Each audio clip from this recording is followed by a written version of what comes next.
Ok, gente, vamos continuar então falando da teologia de Lutero. Bem rapidamente, tá? É claro que, como sempre, é tudo só um passar de olhos. Não tem como a gente se aprofundar em praticamente nada. Mas a gente sempre pode pegar elementos assim que chamam a atenção. Vou começar com uma frase do Lutero, em que ele diz assim: por aquela única rocha que chamamos de doutrina da justificação pela fé somente, nós queremos dizer que somos remidos do pecado, da morte e do diabo, e somos feitos participantes da vida eterna, não por autoajuda, mas por uma ajuda externa, somente pela obra do unigênito Filho de Deus, Jesus Cristo. Então aí ele fala que a justificação pela fé somente é o que nos salva. É dessa maneira que nós somos salvos. Não porque nós nos ajudamos, mas porque o Senhor Jesus Cristo fez uma obra em nosso lugar. Então, além do sola escritura, que nós já tínhamos visto nele, nós vemos aqui o sola fide, somente a fé, e também sola gratia e solus Christus, também nessa frase nós podemos ver que para Lutero é a mesma coisa. Somente a fé, somente a graça e somente Cristo é tudo a mesma coisa para ele, na cabeça dele. Só que levou muito tempo para o Lutero chegar aí, né?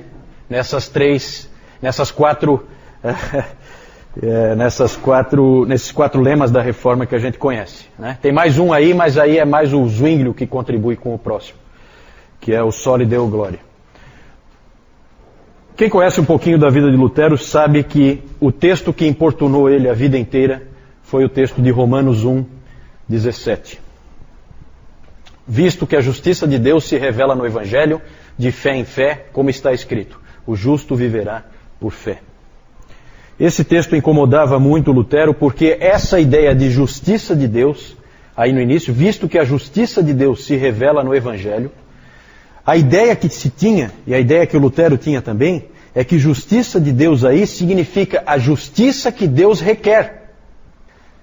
E aí, se essa justiça que Deus requer está revelada no Evangelho, então o Lutero chegou à conclusão que o Evangelho é a própria lei, e que a lei é o Evangelho. E que boas novas que tem nisso. Nada de novo, certo? Porque se é a justiça que Deus requer de nós, e que está no Evangelho, então ela é uma outra forma de lei. Isso incomodava Lutero profundamente. Ele tinha crescido com a fé católica, que vocês viram naquele sistema sacramental, lá naquele texto, vocês viram como é que era a fé católica.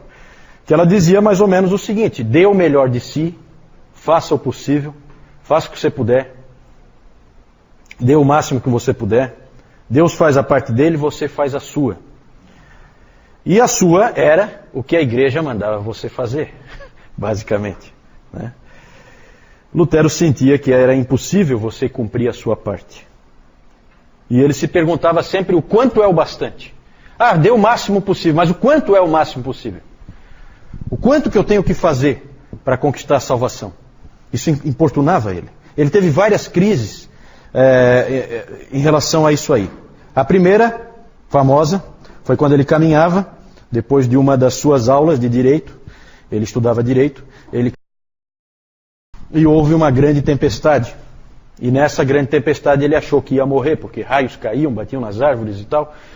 E ele achou que ele ia morrer. E aí ele prometeu para Santa Ana. Santa Ana era a protetora dos mineiros, e o pai dele era um mineiro, portanto era a santa da família. Ele prometeu para Santa Ana que se ela livrasse ele daquela tempestade, ele se tornaria um monge. E aí ela cumpriu a parte dela, assim dizendo, né? E ele cumpriu a dele, né? E aí ele tornou-se um monge. E um bom monge. Dos melhores. Ele realmente tentou ser o melhor que ele pudesse ser. Fazia tudo o que se esperava de um monge e muito mais. Ele tinha que, por exemplo, se confessar. Só que ele se confessava várias vezes por dia. E aí à noite ele lembrava de alguma coisa que ele não tinha confessado. E aí ele ia acordar o confessor dele, que era um outro monge, mais velho normalmente, para confessar aquele outro pecado que tinha vindo à mente dele.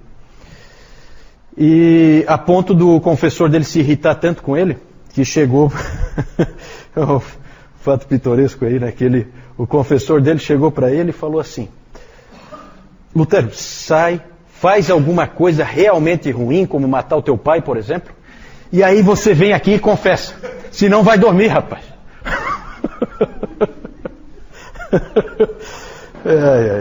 Ele corria atrás da salvação. Outra crise que ele teve foi quando ele foi ordenado padre, finalmente, e ele teve que oficiar a sua primeira missa. E quando chegou a parte em que ele levanta a hóstia, e aí ele tem que dizer aquele hoc est corpus meum, né? Este é o meu corpo, ele então teve um colapso. De tão nervoso que ele ficou, ele não conseguiu fazer. E ele teve não conseguiu levar para frente. Na verdade, Deus não era uma solução para ele, Deus era um problema. Ele via Deus como alguém terrível. Ele estava dentro daquele pensamento que o catolicismo tinha implantado em tanta gente. Tanto que ele chegou a dizer para um amigo dele: eu não amo a Deus, eu odeio a Deus. E aí ele se sentiu mais mal ainda, porque agora, além dele já ter essa situação, ele agora tinha acrescentado a blasfêmia em relação a todo o sentimento que ele já tinha. Então ele era um indivíduo atormentado enquanto monge. Ele tornou-se professor em Wittenberg em 1513, e de 1513 a 1517, que foi quando começou a reforma, ele já tinha ensinado nos livros de Salmos, Romanos, Gálatas e Hebreus. Vejam que é interessante como Deus usa, né? Porque esses 4 livros são livros que, se você parar para pensar, são livros peculiares aí, né? Para alguém que tem que chegar numa conclusão como Lutero chegou, de que a salvação é pela fé somente. Juntar esses 4 livros parece ser uma junção muito boa, né? E foi na providência de Deus que aconteceu. Enquanto ele estudava, ele já começou a receber alguma luz sobre o significado desse texto, Romanos 1,17. E aí houve a famosa experiência da torre, que era a torre onde ficava o quarto dele, o quarto de estudo dele, no mosteiro. Lá, Deus então revelou para ele que a justiça de Deus revelada no Evangelho não é a justiça que Deus requer, mas a justiça que Deus dá. Salvação não é uma obra, é um presente. Isso é transformador. Lutero diz o seguinte: ali eu senti que tinha nascido de novo e entrado no paraíso por portas escancaradas. Tanto quanto eu odiei a expressão justiça de Deus, eu agora a amava. Esse entendimento norteou depois toda a vida dele. A linguagem do catolicismo escolástico era: se fizeres isso, receberás aquilo. Agora era diferente. Por que recebeste isso, farás aquilo. Completamente o inverso. O historiador Kurt Aland disse: o mundo inteiro entrou em colapso por causa de uma descoberta exegética, por causa da interpretação certa de um texto bíblico. O ponto central de Lutero sempre foi a graça. Ele comparava a salvação, alguém buscando a salvação pelas obras, ele comparava com a terra seca. Ele dizia que encontrar a salvação fazendo obras é como a terra seca tentando produzir chuva. Chuva vem do céu. Terra seca não produz chuva. Outro aspecto interessante da teologia do Lutero, porque isso aí é o centro da teologia do Lutero. Tem outros aspectos, mas que a gente não tem tempo de tratar aqui. Outro aspecto muito interessante é a metodologia. O fundamento do Lutero é a graça. A metodologia são essas 3 palavras aí: oratio, meditatio, tentatio. Como você faz teologia? Como você estuda a palavra? Ele dizia que sempre começa com a oração. Você ora antes, durante e depois de estudar a palavra de Deus. O meditatio é o estudo e a meditação no próprio texto das Escrituras. E o último, muito interessante, bem peculiar do Lutero, ele trouxe isso para dentro da teologia, que ele até fez uma crítica ao Tomás de Aquino, porque o Tomás de Aquino não tinha esse elemento, que é o tentatio, que poderíamos traduzir por teste, prova na vida. Ele dizia que tudo que nos acontece nos ensina a sermos melhores teólogos.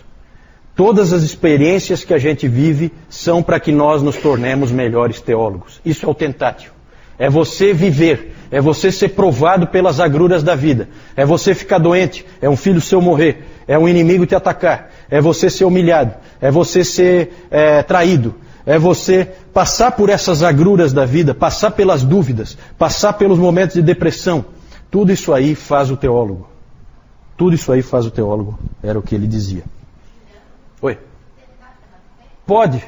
É difícil traduzir essa palavra tentatio, né? Em alemão é Anfechtung. Ele não tem uma tradução boa nem em português, nem em inglês. É uma palavra difícil de traduzir. Tentatio é tentação, né? Só que aí o sentido é outro. Não é aquele sentido que nós temos de tentação. Certo? Mas são essas experiências que você vive. Só para ilustrar, ele disse assim, ó. É vivendo, morrendo e até mesmo sendo condenado que alguém se torna um teólogo. Não é à toa que Davi era um teólogo tão extraordinário. Veja tudo o que ele passou. Ele sofreu tanto que pôde escrever os Salmos. Ele conheceu a Deus por causa da vida que ele teve. Veja que interessante, né? Para a gente parar para pensar. Deus, nas coisas que a gente passa, Deus está nos ensinando quem Ele é. Era assim que o Lutero via. Imagina a força que isso dá. Imagina como é importante para nós como cristãos lembrarmos disso aí. Porque isso é que dava força para esse soldado aí. Nós podemos aprender muito com o exemplo dele. O Lutero ele não escreveu uma teologia sistemática como Calvino fez. A sua teologia ela é conhecida por tudo que ele escreveu, todo o material que ele escreveu, o pequeno catecismo que ele escreveu para as pessoas simples de Wittenberg. Ali você vê um pouco da teologia dele. A Confissão de Augsburgo, que não foi ele que escreveu, mas que tinha muito da teologia dele também. Ela é de 1530. Quem escreveu foi o Philippe Melanchthon, grande amigo dele, grande parceiro, sucessor dele, era o Philippe Melanchthon. E aí a gente tem que falar um pouquinho do Melanchthon, não tem como não falar um pouquinho dele. O Lutero é de 1483, o Melanchthon é de 1497, e isso dá 14 anos, é isso? De diferença? Né? 14 anos de diferença, então o Lutero já é uma pessoa um pouco mais velha, o Melanchthon é um pouco mais jovem. O Melanchthon era professor de grego lá em Wittenberg, desde os 21 anos, e foi grande amigo de Lutero. É o típico intelectual, o cara calmo, sossegado na dele. Ele permaneceu amigo do Erasmo, porque o Lutero era assim, quando ele discutia com alguém, acabou. Não, dali para frente é inimigo. O Melanchthon não, permaneceu amigo do Erasmo, se correspondia com o Erasmo, foi grande amigo de Calvino também. Os dois se correspondiam, bem interessante a correspondência deles. Eram homens de idades mais próximas, né? A mesma geração. Ele tinha uma personalidade um tanto quanto tímida, medrosa, e o Lutero às vezes tinha que dar um empurrão nele, porque ele era daquele tipo de pessoa que acha que sempre alguma coisa vai dar errado, né? Então ele ficava com medo de fazer porque não vai dar certo, sabe? Aquela pessoa temerosa. Ele era um pouco assim, bem diferente do Lutero que fazia primeiro, pensava depois, né? Então ele tinha que ser de vez em quando encorajado. Era um teólogo muito hábil, e o Lutero chegou a dizer que o Lutero é exagerado, né? Ele chegou a dizer que o livro do Melanchthon, Loci Communis, que era um tipo de teologia sistemática, devia ser incluído no cânon. Claro que ali ele estava vendo a teologia dele retratada, então ele estava bem assim predisposto, né? Claro que ali ele exagerou, né? O problema é que o Melanchthon mais tarde se afastou da teologia do Lutero. Sorte dele que o Lutero morreu, porque senão ele ia ouvir um monte, né? Ele acabou se afastando, ele acabou indo na direção do Erasmo, num aspecto, e na direção do Calvino, no outro aspecto. Ele foi na direção do Erasmo no que tange a doutrina da predestinação e da eleição, indo para um semi-pelagianismo. Ele acabou, na verdade, levando o luteranismo com ele, e, portanto, o pensamento luterano arminiano nada tem a ver com Lutero, tem a ver com esse sujeito, Melanchthon, certo? Por isso que eu sempre brinco que Lutero nunca seria um luterano, até porque o Melanchthon ia tomar uma fumada do Lutero, se ele tivesse vivo, que seria uma coisa de louco.